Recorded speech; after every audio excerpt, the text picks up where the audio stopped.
Hello दोस्तों, कैसे हो आप सभी। स्वागत है आपका मेरे YouTube चैनल में। आप देख रहे हैं DP पाठशाला, यानी कि बच्चों DLED पाठशाला। जैसा कि आप लोग जानते हैं कि DLED पाठशाला में हमारे DLED PTC के सभी विषयों की पढ़ाई होती है, बिल्कुल ही आसान भाषा में। चाहे आप इंग्लिश मीडियम के हो या फिर हिंदी मीडियम के, उससे कुछ फर्क नहीं पड़ता बच्ची। हम आपको पढ़ाते हैं हिंदी और इंग्लिश दोनों ही भाषाओं, ताकि आपको हर टॉपिक अच्छे से समझ आ सके। अगर आप ढूंढ रहे हो कि DLED के सभी विषयों के सटीक, सरल और पूरी तरह से नोट्स आधारित वीडियोस, तो आप बिल्कुल सही चैनल पे आ गए हो। चैनल को सब्सक्राइब कर दें, वीडियो को लाइक कर दें, शेयर करें एक दूसरे को और बेल आइकन दबा दिया। ठीक है बच्चों, हमारा टेलीग्राम चैनल DLED पाठशाला, उसको भी आप लोग ज्वाइन कर लें। वहां पे आपको PDF हर क्लास की नोट्स आपको मिल जाएंगे। ठीक है बच्चों, तो बच्चों ये है हमारी सामाजिक विज्ञान की क्लास 8।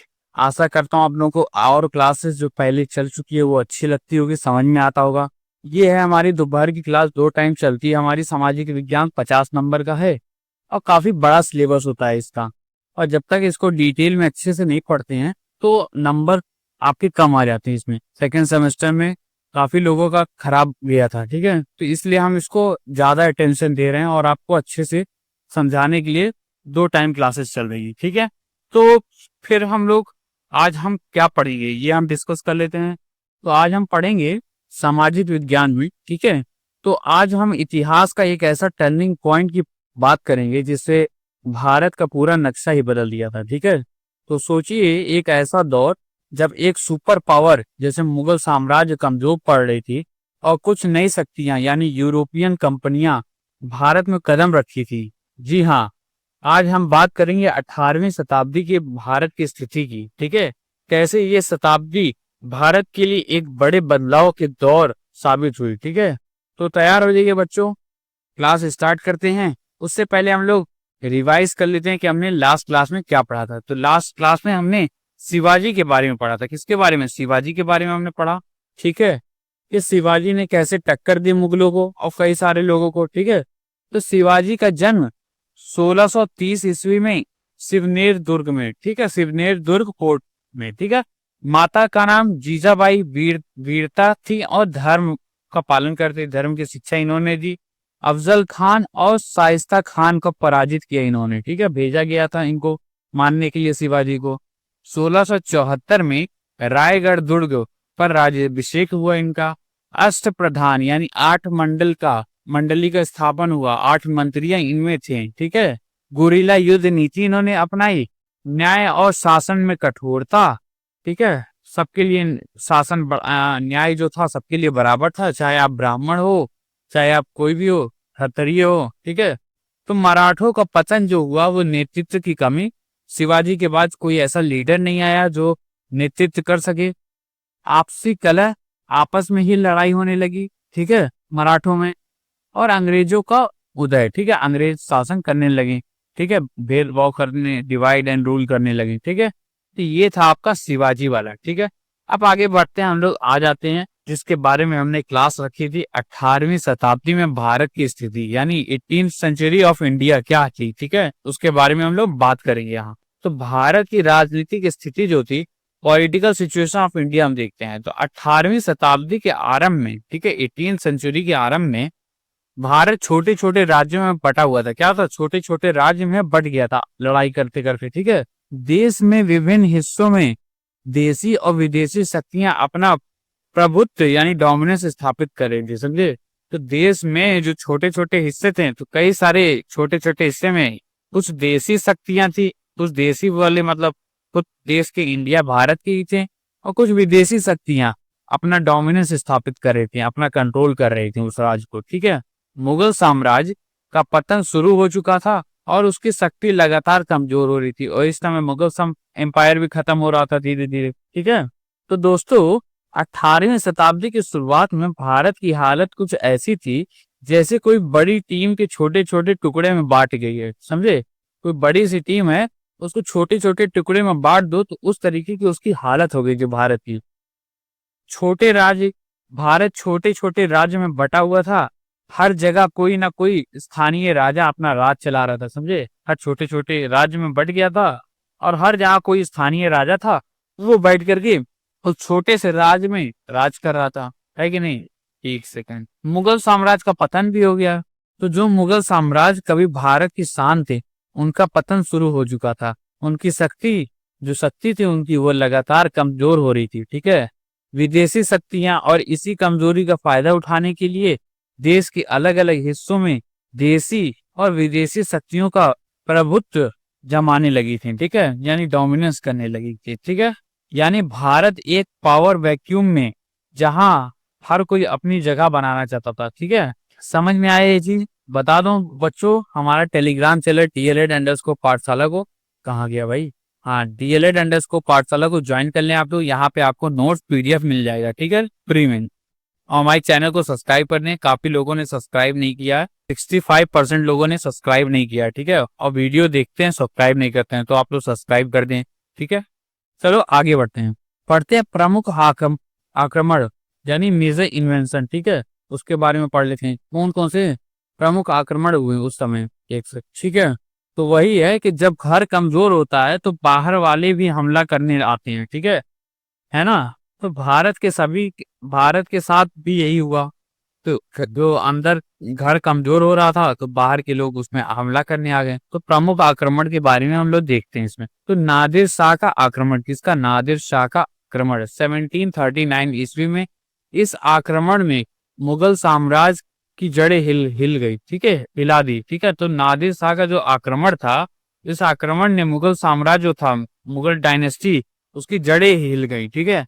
अहमद शाह अब्दाली का आक्रमण 1761 में, इससे मराठा शक्ति की भी बड़ी छाती पहुंची, ठीक है, बड़ा नुकसान हुआ मराठा शक्ति को, और भारत की एकता कमजोर हो गई। तो ये दो आक्रमण जो हुए, इनसे पहले वाला से क्या, आपका मुगल साम्राज्य ही हिल गया पूरा, और दूसरे वाले से आपका मराठा शक्ति जो थी वो कमजोर पड़ने लगी, अहमद शाह अब्दाली का। समझे बच्चों। तो नादिर शाह का जो आक्रमण हुआ 1739 में, इस आक्रमण से तो मुगल साम्राज्य की जड़ें ही हिला दी, ठीक है। दिल्ली को लूटा गया। क्या हुआ, दिल्ली को लूटा गया। मयूर सिंहासन याद है ना, मयूर सिंहासन को चोरी कर लिया था किसने, नादिर शाह ने चोरी किया था, यही 1739 वाला, है कि नहीं। तो दिल्ली को पूरा लूटा गया, और भारत की शान जो मयूर सिंहासन था और कोहिनूर हीरा भी ले गए। ये मुगलों के लिए एक बहुत बड़ा शौक था, समझे, क्या था, शौक था मुगलों के लिए, नादिर शाह वाला। बताओ, सिंहासन ही चोरी कर लिए, मयूर सिंहासन, है कि नहीं। तो यही था नादिर शाह ने चोरी कर लिया था। फिर था अहमद शाह अब्दाली का आक्रमण, जो 1761 ईस्वी में। इन्होंने क्या किया, मराठा शक्ति को बड़ी क्षति पहुंचाई। याद है ना पानीपत का तीसरा युद्ध, जो पानीपत का आपका थर्ड युद्ध था, थर्ड बैटल ऑफ पानीपत। इससे भारत की एकता और भी कमजोर हो गई, ठीक है। अब अहमद शाह अब्दाली का आक्रमण यानी 1761 में, ठीक है, समझ में आया बच्चों। तो इन आक्रमणों ने भारत को अंदर से भी और बाहर से भी खोखला कर दिया, मतलब हर जहां से खोखला कर दिया, ठीक है। अब हम देखते पढ़ते यूरोपियन कंपनी का आगमन। अब कंपनियां आने लगी, जब खोखला हो गया तो कंपनियां आने लगी उसको लूटने के लिए, है कि नहीं। The arrival of European companies, ठीक है, उसके बारे में पढ़ते हैं। तो इसी बीच एक और कहानी शुरू हो गई यूरोपियन कंपनियों की भारत आने की, ठीक है। तो मुगल शासक जो था जहांगीर, कौन था, जहांगीर ने अंग्रेज और पुर्तगाली व्यापारियों को भारत में व्यापार करने की अनुमति दी, ठीक है। तो जहांगीर जो था उसने क्या किया, उसने उसने अलाउ कर दिया अंग्रेजों को और पुर्तगालियों को, ठीक है, कि आप आइए भारत में व्यापार करिए, ट्रेड करिए, ठीक है। आगे देखते हैं हम, यूरोपियन देश से कौन कौन आया, पुर्तगाल, इंग्लैंड और फ्रांस, डच अपने व्यापारिक हितों के लिए भारत आने लगे, ठीक है। यहाँ से लोग आने लगे भारत में, कहा से, पुर्तगाल से, इंग्लैंड से, ठीक है, फ्रांस से और डच से, ठीक है, व्यापारिक हितों से, यानी बिजनेस से, ट्रेड के उससे आने लगे भारत में, ठीक है। विदेशी कंपनी ने धीरे धीरे भारत में राजनीतिक प्रभुत्व यानी पॉलिटिकल डोमिनेंस बढ़ाना शुरू कर दिया। अब ये क्या करने लगे, ये ट्रेड तो करने लगे, उसी के साथ राजनीति भी करने लगे और डोमिनेंस कंट्रोल करने लगे, ठीक है, समझे कि नहीं। तो जहांगीर देखो, तो जहांगीर की जो अनुमति दी थी इन्होंने, मुगल शासक जो जहांगीर ने अंग्रेजों और पुर्तगाली व्यापारियों को भारत में व्यापार करने की अनुमति दे दी थी, उससे क्या पता था कि ये व्यापारी एक दिन शासक बन जाएंगे, समझे। उन्होंने भाई व्यापारी समझ करके उनको अलाउ किया था, लेकिन उसको ये नहीं पता था कि आगे जाकर के ये शासक बन जाएंगे, हमारा ही सर काट देंगे ये लोग, है कि नहीं। तो फिर कौन कौन आए? पुर्तगाल, इंग्लैंड, फ्रांस और डच, ये याद रखिएगा। ये सभी यूरोपियन देश अपने व्यापारी हितों के लिए भारत आने लगे, ठीक है। धीरे धीरे क्या होने लगा? राजनीतिक प्रभुत्व होने लगा, ठीक है। इन विदेशी कंपनियों ने धीरे धीरे भारत में सिर्फ व्यापार नहीं बल्कि राजनीतिक प्रभुत्व भी बढ़ाना शुरू कर दिया, ठीक है। पॉलिटिकल डोमिनेंस करना शुरू कर दिया, ठीक है। अब पढ़ते हैं हम लोग भारत की आर्थिक स्थिति। समझ में आया ना? ये आपको समझ में आया कि नहीं? यूरोपियन कंपनियों का आगमन समझ में आया ना? अच्छे से लिख लोगे अगर पूछा जाएगा तो। देखो इतना अच्छे से समझाया हूँ, इतना अच्छा सरल नोट्स आपको कहीं नहीं मिल सकता है। इससे आसान तरीके से कोई नहीं समझा सकता आपको। मैं आपको चैलेंज करके देता हूँ, कोई भी आपको टीचर निकाल लीजिए जो आप पेड कोर्सेज जो पैसा लेकर के पढ़ा रहा, हमसे अच्छा अगर आप वो पढ़ा दे, हमसे अच्छा नोट्स वो आपको दे दे, तो आप हमें बता दीजिएगा, ठीक है। पढ़ते हैं हम भारत की आर्थिक स्थिति, किसके बारे में? इकोनॉमिक कंडीशन उस समय क्या थी, ठीक है। तो 18वीं शताब्दी में भारत आर्थिक रूप से बहुत समृद्ध था, ठीक है, बहुत समृद्ध था, क्योंकि वहां पे मुगल एम्पायर था, ठीक है। हम सोने की चिड़िया थे, क्या थे? सोने की चिड़िया थे। 18वीं शताब्दी में भारत कपास, मसाले यानी कपास यानी कॉटन, ठीक है, मसाले, रेशम, हस्तशिल्प यानी हैंडीक्राफ्ट का प्रमुख निर्यातक था, यानी एक्सपोर्ट करता था। क्या करता था? एक्सपोर्ट करता था, एक देश से दूसरे देश को भेजता था, ठीक है। लेकिन भारत विज्ञान और प्रौद्योगिकी में यूरोप से पीछे था। क्या? विज्ञान और प्रौद्योगिकी, साइंस और टेक्नोलॉजी में भारत जो था वो यूरोपियों से पीछे था। मुगल शासकों ने विलासिता यानी लग्जरी और युद्धों में अत्यधिक धन खर्चा किया, समझे। मुगल शासकों ने क्या किया? अय्यासी जो लग्जरी लाइफ होती है और युद्ध में अत्यधिक धन खर्चा किया, जिससे आर्थिक स्थिति जो होती, वो कंडीशन जो थी वो कमजोर होने लगी, है कि नहीं। 25 साल तक तो लोग युद्ध लड़ने लगे थे साउथ में, है कि नहीं।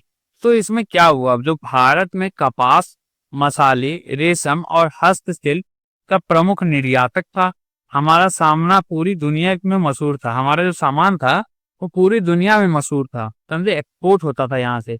कमजोरी, लेकिन एक बड़ी कमजोरी थी, हम विज्ञान और प्रौद्योगिकी के में यूरोप से थोड़ा पीछे थे, ठीक है। इसमें हमने उनसे बढ़त नहीं बना पाई थी। आर्थिक संकट कैसे आ गया? तो मुगल शासक ने अपनी विलासिता यानी अय्यासी या लग्जरी लाइफ, जो ऐश वाली लाइफ होती है ना, उससे और ज्यादातर युद्ध में बहुत ज्यादा पैसा खर्चा किया, जिससे भारत की जो आर्थिक स्थिति थी वो कमजोर हो पड़ने लगी, ठीक है।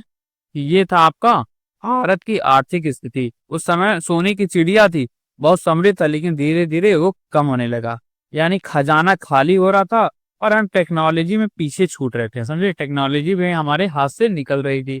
अब पढ़ते हैं हम लोग यूरोपियन शक्तियों का भारत में आगमन हो। समझ में आया था ना भारत की आर्थिक स्थिति कैसी थी? सोने की चिड़िया का संकट था, उस पर संकट पड़ गया था, खजाना खाली हो रहा था, पर हम टेक्नोलॉजी में पीछे छूट रहे थे, ठीक है। अब हम पढ़ते हैं यूरोपियन शक्तियों का भारत में आगमन। अब जो यूरोपियन शक्ति थी उसका भारत में आगमन देखते हैं। पहला था व्यापारिक मार्ग यानी ट्रेड रूट, ठीक है। अब सवाल ये है कि यूरोपियन यहाँ तक कैसे पहुंची, ठीक है, यहाँ तक कैसे आए, ठीक है, भारत में। तो व्यापारिक मार्ग यानी ट्रेड रूट जो था, तो प्राचीन काल से भारत और यूरोप के बीच व्यापार विभिन्न मार्गों से होता था। तो कई सारे मार्ग थे जहाँ भारत और यूरोप में व्यापार होता था, बिजनेस ट्रेड होता था, ठीक है। फारस की गाड़ी मार्ग, पर्शियन जो था गल्फ रूट, ठीक है, गाड़ी नहीं कहने खाड़ी, ठीक है, खाड़ी मार्ग, इराक, तुर्क, वेनिस और जिनेवा से, ठीक है। तो इन सबसे यहाँ पे ट्रेड होता था, कहाँ थे? पारस पे खाड़ी मार्ग की खाड़ी मार्ग, ठीक है, पर्शियन गल्फ रूट जिसको कहते हैं। दूसरा था लाल सागर मार्ग यानी रेड सी रूट। तीसरा था आपका मध्य एशिया मार्ग यानी सेंट्रल एशिया रूट, ठीक है। ठीक है बच्चों, तो आपका क्या हुआ? पर्शियन गल्फ रूट हो गया, सी रूट, रेड सी रूट हो गया, जो अलेक्जेंड्रिया से होते हुए आपका यूरोप के में आता था।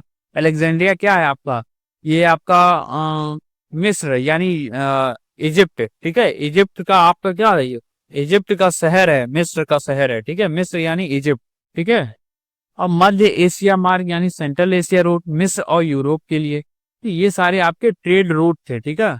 तो प्राचीन व्यापारिक मार्ग में पुराने समय में भारत और यूरोप के बीच में व्यापार कई रास्तों से होता था, जैसे फारस की खाड़ी मार्ग, ठीक है, लाल सागर मार्ग और मध्य एशिया मार्ग, ठीक है। आगे बढ़ते हैं, समुद्री मार्ग की खोज पर देखते हैं, ठीक है। समुद्री मार्ग की खोज यानी discovery of Red Sea route, इस तरीके से खोज हुई समुद्री मार्ग की। तो 1453 1453 में कुस्तुनतुनिया कुस्तुनतुनिया पर तुर्कों का कब्जा, थल मार्ग यानी लैंड रूट जो था वो बंद हो गया था इस समय। दूसरा क्या था, वास्को डिगामा, अभी बताते हैं उसको बारे में। वास्को डिगामा 1498 में केप ऑफ गुड होप से लेकर के कालीकट पहुंचा, ठीक है। इसलिए भारत और यूरोप के बीच समुद्री व्यापार फिर से शुरू हो गया, ठीक है। अब देखो बताते हैं आपको, तो समुद्री मार्ग की जो खोज हुई थी वो 1453 में कस्तूनुतिनिया पर तुर्क का कब्जा हो गया था, जिससे जमीन वाले रास्ते बंद हो गए थे। क्या हो गए थे, जमीन वाले रास्ते बंद हो गए थे जब कस्तून कस्तून कुस्तुनतुनिया पर तुर्क का कब्जा हो गया था। तो तुर्क ने कुस्तुनतुनिया पे कब्जा कर लिया था, और कुस्तुनतुनिया पर कब्जा करने की वजह से जो लैंड रूट था यानी जमीन वाला रास्ता था वो बंद हो गया था। तो इसके वजह से क्या हुआ, समुद्री रास्ते का खोज हुई वास्को डिगामा 1498 में। फिर आया वो गेम चेंजर वास्को डिगामा 1498 में, ठीक है। 1498 में केप ऑफ गुड होप से हो करके कालीकट कालीकट क्या है आपका, केरल है, ठीक है। केरल पहुंचकर भारत के लिए एक समुद्री मार्ग खोज लिया, समझे। तो ये क्या किया, ये केप ऑफ गुड होप से लेकर के कालीकट यानी केरल तक पहुंच गया, और इसने एक समुद्री मार्ग को खोज लिया। एक नतीजा क्या हुआ, इससे भारत और यूरोप के बीच समुद्री व्यापार फिर से शुरू हो गया, और यूरोपियन कंपनियों के लिए भारत में दरवाजे खुल गए, ठीक है। तो जो दरवाजे एक तरीके से बंद हो गए थे, किस लिए, कुस्तुनतुनिया पर तुर्क तुर्क लोग जो थे वो कुस्तुनतुनिया पे कब्जा कर लिए थे, ठीक है। उसके वजह से कुस्तुनतुनिया पे कब्जा जब कर लिए थे तो उसकी वजह से आपका जो लैंड रूट था, जो जमीनी रास्ता था वो बंद हो गया था। तो वो जमीनी रास्ता बंद हो गया था, तो अब बिजनेस तो ट्रेड करना था बाकी लोगों को, बाकी देशों को, तो उन्होंने क्या किया, समुद्री मार्ग ढूंढा, ठीक है। वास्को डिगामा ने केप ऑफ गुड होप से लेकर के कालीकट, ठीक है, कालीकट तक आए, केरल तक, ठीक है। तो उन्होंने रास्ता ढूंढने लगा सी रूट, समझे बच्चों की नहीं, समझिए। तो ये था आपका समुद्री मार्ग की खोज। अब हम देखते हैं यूरोपियन शक्ति का भारत में आगमन। जो यूरोपियन शक्ति थी उसका भारत में आगमन देखते हैं टाइमलाइन के हिसाब से, यानी ईयर वाइज देखते हैं, ठीक है। तो शक्ति, और ये हम टेबल बनाए शक्ति, और दूसरा आपका आगमन वर्ष है, यानी किस वर्ष में आए। तो जब मुगलों ने जब खोला कि आप लोग आइए ट्रेड करने के लिए भारत में, हाँ, तो पुर्तगाली पहले आए। पुर्तगाली कब आए, 1498 ईस्वी में पुर्तगाली लोग आए। डच लोग 1602, ठीक है, 1602 ईस्वी में डच लोग आए। फिर अंग्रेज आए आपके 1600 ईस्वी में। कब आए, 1600 ईस्वी में, ये 1602 ईस्वी में, ये बाद में आया। अब सबसे पहले आपके 1498 में कौन आए, पुर्तगाली लोग, ठीक है। फिर आए डेनिस, डेनिस कौन थे आपके, डच वाले, 1616 में, ठीक है। और फिर उसके बाद से आपके आए फ्रांसिस यानी फ्रेंच लोग 1664 में। तो ये आपका टाइमलाइन है, क्या है, टाइमलाइन है कि कब कौन से देश लोग आए हैं, ठीक है, भारत में ट्रेड करने के लिए। किस लिए, ट्रेड करने के लिए, बिजनेस करने के लिए, व्यापार करने के लिए, है कि नहीं। तो चलिए एक बार नजर हम लोग डालते हैं कि कौन कौन सी यूरोपियन शक्ति कब भारत में आई। पहला था पुर्तगाली 1498 ईस्वी में सबसे पहले, डच जो 1602 ईस्वी में, अंग्रेज 1600 ईस्वी में, ठीक है। ईस्ट इंडिया कंपनी याद है ना, ईस्ट इंडिया कंपनी के बारे में आपने सुना होगा। तो अंग्रेज जो थे वो 1600 ईस्वी में आए, ईस्ट इंडिया कंपनी बनाई थी उन्होंने। डेनिस 1616 ईस्वी में, और फ्रांसिस यानी 1664 ईस्वी में, ठीक है, याद हो जाएगा ये। आगे बढ़ते हैं, कितना बचा हुआ है, हाँ, चारों स्लाइड बची हुई है, ठीक है। तो चलो अब देखते हैं, तो इससे क्या साबित हुआ आप लोगों को कि फ्रांस आए, ये फलाना है डलाना है, तो यानी एक एक करके सब भारत की तरफ खींचे चले आ रहे थे, ठीक है। अब हम देखते हैं भारत की प्रमुख यूरोपियन कंपनी, ठीक है। भारत में प्रमुख यूरोपियन कंपनीज जो थी उनके बारे में देखते हैं कि किसने क्या क्या किया था, ठीक है। तो पुर्तगाली के बारे में पढ़ते हैं आप 1498 ईस्वी में, ठीक है। तो वास्को डिगामा के आगमन से पुर्तगाली शक्ति, ठीक है, का विस्तार हुआ। वास्को डिगामा जब आए तो उनकी वजह से पुर्तगाली शक्ति का विस्तार हुआ। उन्होंने कालीकट, गोवा, दमन, कालीकट याद है ना, केरल वाला, गोवा, दमन, हुगली में व्यापारिक केंद्र बनाए। क्या करें, उन्होंने केंद्र बनाए, ठीक है, सेंटर बनाया उन्होंने, ठीक है। गोवा को पुर्तगाली सत्ता का प्रमुख केंद्र बना दिया, यानी सेंटर बना दिया हुआ गोवा को, ठीक है, पुर्तगाली सत्ता का, यानी पुर्तगालीज की जो सत्ता थी उसका प्रमुख केंद्र बना दिया, किसको, गोवा को। समझो बच्चों। तो ये था कि अब हम देखते हैं कि इन विदेशी कंपनियों ने भारत में आकर के क्या क्या किया, ठीक है। तो पुर्तगाली ने वास्को डी गामा के आने से उनकी शक्ति बढ़ गई। उन्होंने कालीकट, गोवा, दमन, हुगली ने अपने व्यापारिक केंद्र बनाए, ठीक है। यहाँ यहाँ अपने व्यापारिक केंद्र बना लिए इन्होंने, ट्रेड का केंद्र। और गोवा को तो इन्होंने अपना मुख्यालय ही बना लिया था, ठीक है, गोवा को इसने मुख्यालय बना दिया। फिर अब डच आते हैं। डच आपने आके आया 1602 ईस्वी में, ठीक है। तो डच ने मसालों के व्यापार, यानी मसाले यानी स्पाइसेस ट्रेड का प्रभुत्व बनाया, ठीक है। पुर्तगालियों को व्यापार में हराया, पुर्तगालियों को हरा दिया डच लोगों ने। लेकिन बाद में फ्रांस, इंग्लैंड जैसी शक्तियों की प्रतिस्पर्धा के कारण प्रभाव घट गया। फिर इन लोगों का, डच का भी प्रभाव घट गया। इन्होंने पुर्तगालियों को तो व्यापार में हरा दिया था, पीछे कर दिया था। लेकिन बाद में फ्रांस जब आया, इंग्लैंड आए, ये सब शक्तियां जब से ये खुद ही हार गए, पीछे हो गए, ठीक है, इनका लॉस होने लगा, फायदा कम होने लगा। तो डच ने मसालों का व्यापार पर अपना दबदबा बनाया। इन्होंने पुर्तगालियों को भी हराया। लेकिन बाद में फ्रांस और इंग्लैंड जैसी बड़ी शक्तियों को में मुकाबला नहीं कर पाए इन्होंने, ठीक है। समझ में आया। आगे देखते हैं अंग्रेज, यानी ब्रिटिश, 1600 ईस्वी में, ठीक है। तो 31 दिसंबर 1600 महारानी एलिजाबेथ ने ईस्ट इंडिया कंपनी को व्यापार की अनुमति दी। किसने दी, महारानी एलिजाबेथ ने। 31 दिसंबर, एकदम लास्ट में, ठीक है, लास्ट दिन 1600 ईस्वी में आपका एलिजाबेथ ने ईस्ट इंडिया कंपनी, ठीक है, ईस्ट इंडिया कंपनी को व्यापार की अनुमति दी कि आप जाइए ट्रेड करिए।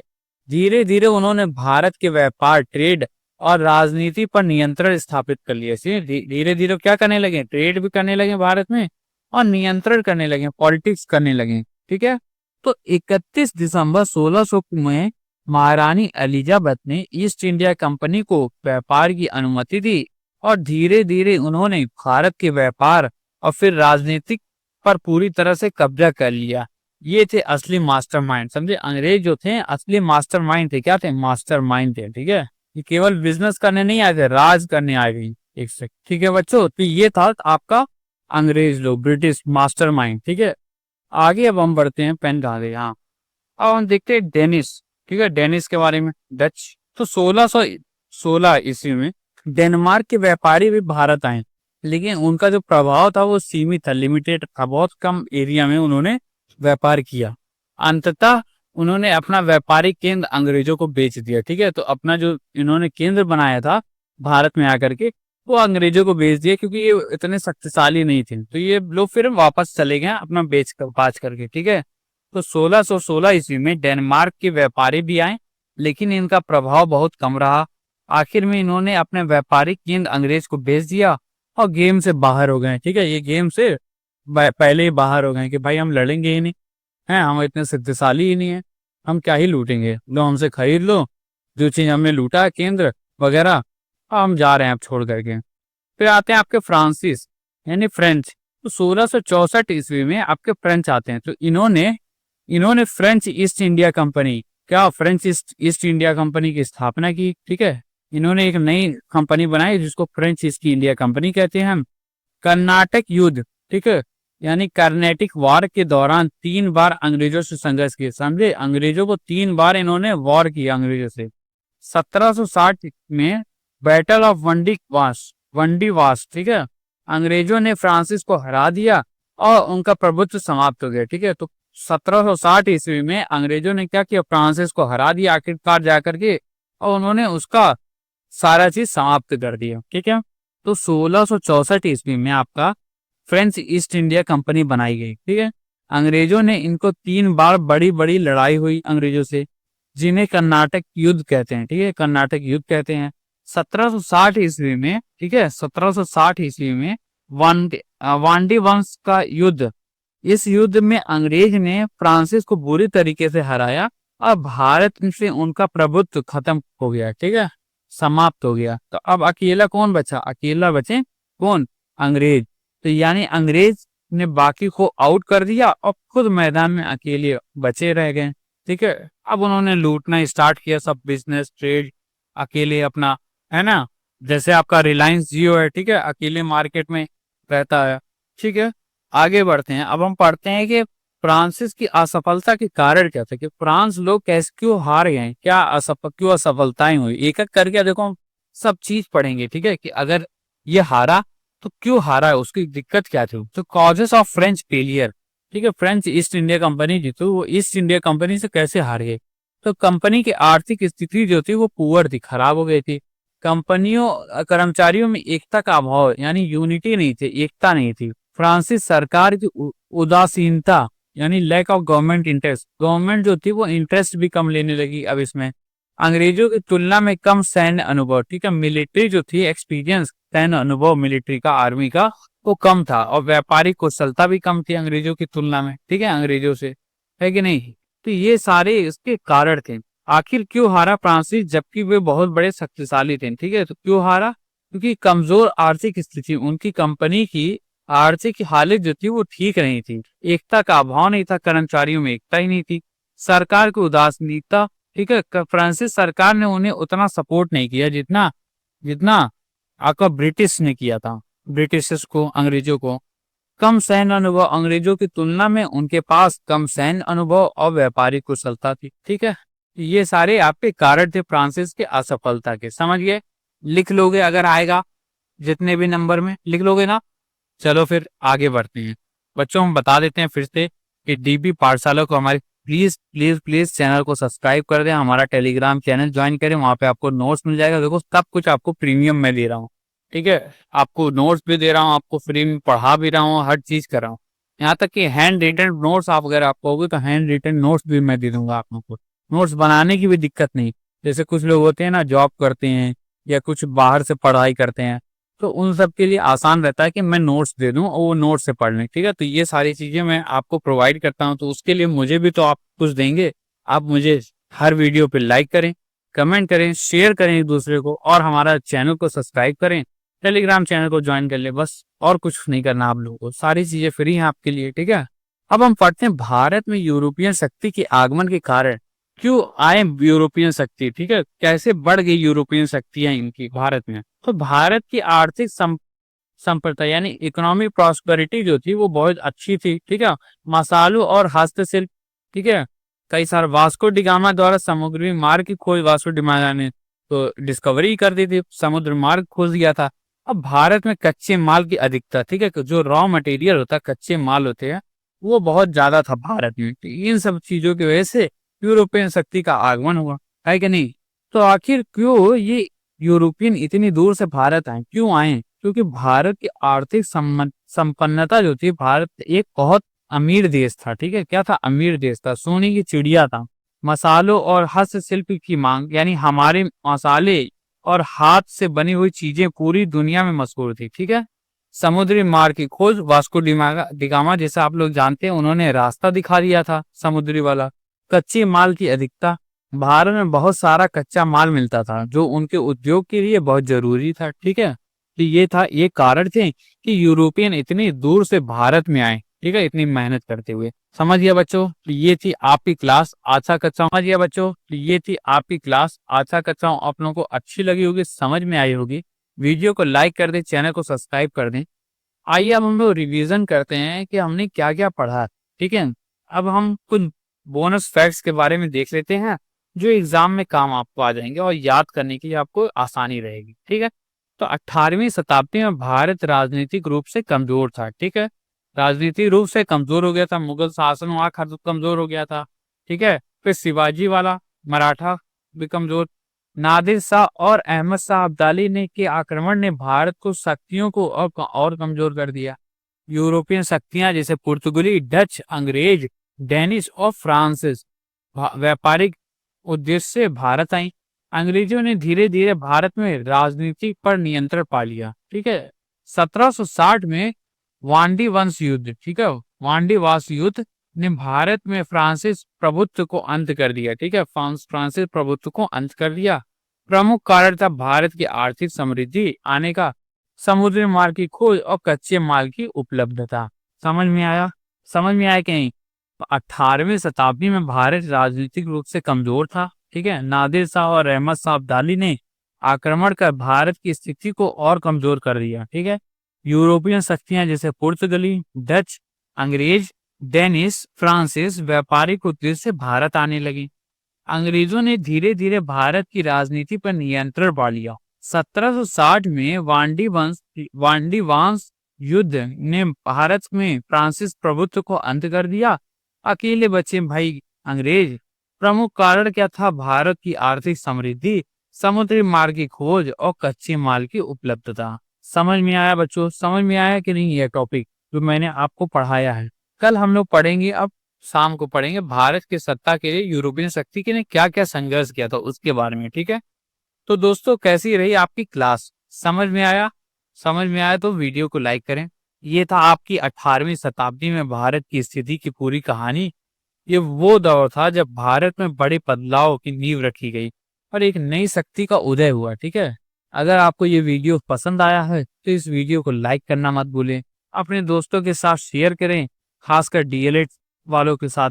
ठीक है, और डीपी पाठशाला को सब्सक्राइब करना मत भूलें, क्योंकि हम ऐसे ही मजेदार तरीके से आपको पढ़ाते रहेंगे।